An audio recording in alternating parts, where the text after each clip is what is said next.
Nous avons un grand plaisir aujourd'hui d'assister à une séance organisée par nos collègues et amis Nathalie Delzen et Michel et Frédéric, que j'appelle tout de suite pour nous faire l'introduction de cette séance.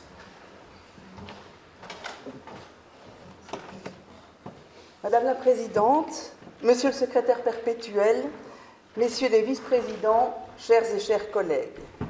C'est un plaisir pour moi d'introduire cette séance qui est consacrée à un symposium proposé par la 5e section de notre académie et qui a pour thème central la pharmacognosie.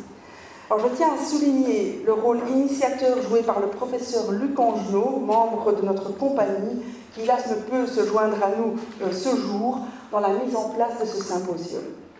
Alors, la pharmacognosie tient en fait son nom du grec pharmakon, qui signifie drogue, venin, poison, et gnosis, la connaissance, et c'est la science qui traite des matières premières et des substances à potentialité médicamenteuse, d'origine biologique d'une part, mais également d'origine minérale.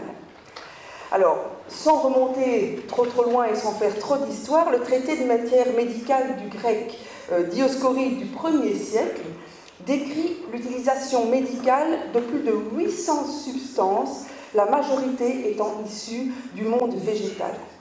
Alors, à partir du XVIe siècle, les progrès scientifiques de compréhension de la physiologie humaine et l'avènement de la chimie ont modelé l'usage traditionnel des sources naturelles de principes actifs. Alors, quelques exemples illustrent ces modèles naturels, qui ne sont pas exclusivement issus du monde végétal, qui ont servi à l'élaboration de médicaments qui sont aujourd'hui très largement prescrits. Par exemple, la morphine, isolée du papaver somniferum, est encore utilisée comme telle dans le traitement de la douleur sévère et sert parfois de base aussi à des drogues importantes et récréatives qui sont à bannir ou à contrôler. La lovastatine est une molécule isolée de la levure, Aspergillus terreus, et elle est le chef de file d'une classe de médicaments, les statines, qui occupent une place prépondérante dans le traitement de l'hypercholestérolémie. À l'heure où le développement d'agonistes du récepteur au glucagon-like peptide 1 ou GLP-1, tel que l'Ozempic dont on parle pas mal, est exponentiel dans la prise en charge de l'obésité et des pathologies cardiométaboliques, il faut rappeler que le chef de file de cette classe de médicaments, l'hexandine 4, a été isolé de la salive d'un lézard dénommé monstre de Gila, vivant en Arizona et au Nouveau-Mexique. On va donc vous emmener dans un voyage à la découverte, en fait, de trésors que recèle le monde naturel et végétal. En effet, ce symposium est intitulé « Plantes médicinales et substances naturelles d'intérêt thérapeutique ». Il réunit un panel d'experts dans le domaine, et sans plus attendre, je cède la parole à notre collègue, membre de notre compagnie, le professeur Michel Frédéric de l'Université de Liège, qui va vous présenter le programme de cette matinée.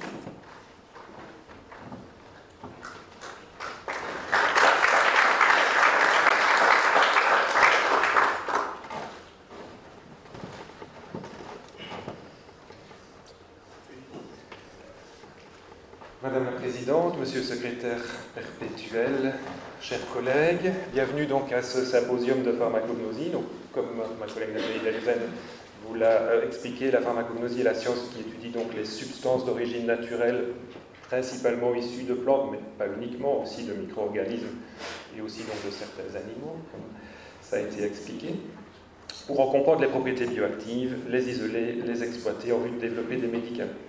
Depuis quelques années, les plantes médicinales longtemps délaissées au profit des produits de synthèse reviennent au premier plan de la recherche pharmaceutique, mais aussi de l'intérêt des patients. Il suffit de rentrer dans une officine pour s'en rendre compte. Au niveau de la recherche, l'utilisation de techniques de criblage à haut débit et l'utilisation de la bioinformatique a révolutionné la pharmacognosie moderne.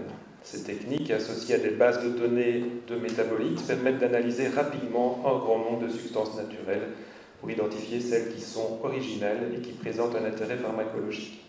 Nous avons la chance ce jour d'accueillir le professeur Jean-Luc Wolfender, membre de notre compagnie, qui dirige un laboratoire pionnier et leader dans ce domaine et qui a révolutionné la pharmacognosie, et il va venir donc nous présenter des recherches à la pointe de ces technologies. Par ailleurs, l'ethnopharmacologie, qui consiste à étudier les usages traditionnels de plantes et substances naturelles, est également un domaine en plein développement. Donc, 3 autres exposés de la journée s'intéresseront à ces aspects, particulièrement en Afrique. Nous revenons d'ailleurs, le professeur Leclerc et moi-même, un jour du Bénin et du Cameroun. Donc tout d'abord, j'aborderai des recherches que nous développons à Liège dans le cadre de la malaria. Ensuite, le professeur Joël Quetin-Leclerc nous présentera ses recherches dans le cadre des anti-infectieux. Et finalement, le professeur Pierre Duhé nous parlera de l'intégration de la médecine traditionnelle en Afrique, et plus particulièrement au Congo-Kinshasa. Et je ne serai pas plus long et vais directement céder la parole au premier orateur.